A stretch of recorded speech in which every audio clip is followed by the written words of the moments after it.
Welcome back to MECH1320, Mechanical Components.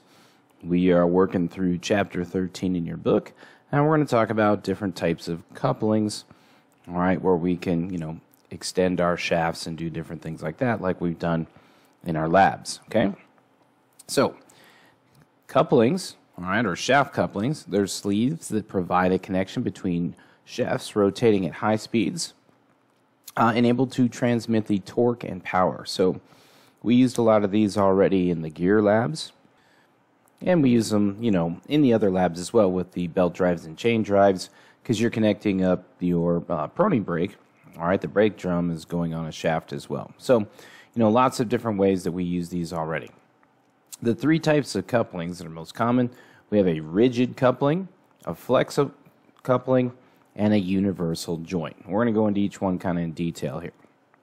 So if we look at a rigid shaft coupling, rigid means there's no movement allowed whatsoever. So it's made out of, solid components, and there's no flexing or give to it or anything like that. And generally these are made for the shaft to go directly through them and run parallel through it. Okay, so we use this to extend shaft lengths. They need little or no maintenance whatsoever, and we don't need to do any lubrication on these as well. Now, we can get misalignments here, and they're transferred through as bending and shear moments that we talked about in the last lecture. The disadvantage of these are there for slow shaft applications. Okay, so we've already run these in the lab, right? Whether we have the variable speed drive or the constant speed motor. All right, but we didn't run it at overwhelmingly like fast speeds. Okay, the problem with these, which you guys have all found, especially when we're trying to align gears and align sheaves and align sprockets, we have to be very precise on our alignment, all right? Or we twist and turn and then we're off a little bit and it screws up our meshing and those sort of things. So that's kind of the downfall to having a rigid shaft coupling as well, is you need to be very precise with your alignment, okay? And we have three types of rigid couplings. There's a rigid sleeve, a ribbed sleeve, and a flanged sleeve coupling. All right, so you can take a look. Here's a picture of what each one looks like. For us, most of the couplings we use look like the one in slide 1 there with the rigid sleeve coupling.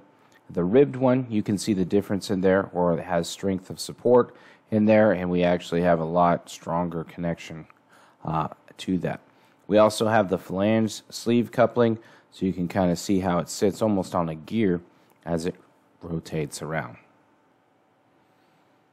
All right, so we also have what we call flexible shaft couplings, all right?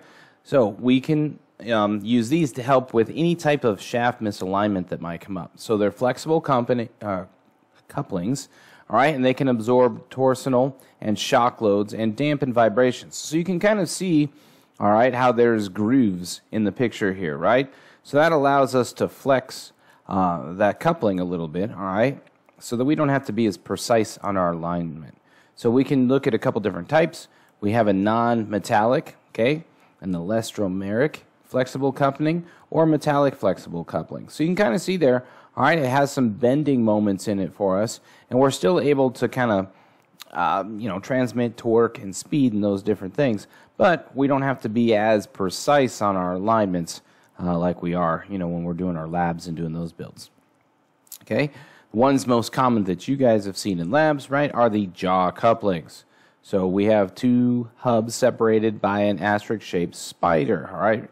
Some of you guys tried running that lab without the spider in there, right? We had some clinking noises and that sort of thing. But we can see how we use jaw couplings there to attach shafts together, okay? So flexible sleeve couplings, you can see there on the side. They have the sleeve, also called a donut in this case. It's used between the hubs. All right, the power and torque transmission is done by twisting the sleeve, and its main advantage is that it's going to tolerate higher degrees of misalignment. Because as you guys have all found out in the labs, right, alignment is key, and that's the hardest thing to do, whether it's a sprocket, a sheave, a gear, all those different things. And alignment is very tough to do and accomplish. Okay, but if we don't have good alignment, we get wear and tear, especially, belt drives, gear drives, and chain drives, all right, and can damage a lot of equipment. So some other couplings we talk about here, all right, we have a tire coupling, And we use torque is transmitted by twisting the tire around. Okay, it's used in applications where we have high transient or shock loads. All right, we use them to accommodate high misalignment and parallel offset as well. We also have donut couplings. Okay, you can see where the hubs are screwed to the center element on there. So you can take a look at, the kind of different pictures, and how we're attaching to shafts. We have a pin and bushing coupling. We have a pin and disc coupling. Okay, and we have the electromeric sleeve gear couplings. All right, and you can obviously see that the reason they have the gear piece, right, is so that we can grip on and help align as well. All right, that saves alignment issues with those. Okay, we have grid couplings. Okay, the torque's transmitted through the grid, and so you can see in the opening there the red piece that looks like the grid or the griddle sort of area. Okay, we use those in applications where metallic couplings are required with the ability to dampen vibrations. We do need to have lubrication on these couplings. Okay, we have the gear couplings, right? We always want to, gear associated with high torque, high power. So that's where our gear couplings come in as well, all right? And, alignment's a lot easier when we're using a gear coupling as well as it shifts through. We also have chain couplings. Okay, they're not used as often, but they have limited misalignment, accommodation. You still have to, make sure we're fairly good, right? Because those are getting on the sprockets there on inside, okay? They don't handle vibrations well when we're comparing them to other type of flexible couplings and things like that. All right, and then lastly, the universal joint. We use them to accommodate misalignment only, okay? Or we have double universal joints, all right? So I'll go back to a different slide here in a second so that you can see another picture of a universal joint. But this is your universal joint on the back of your vehicle, all right? You got your rear axle, your differential, and then you have your universal joint.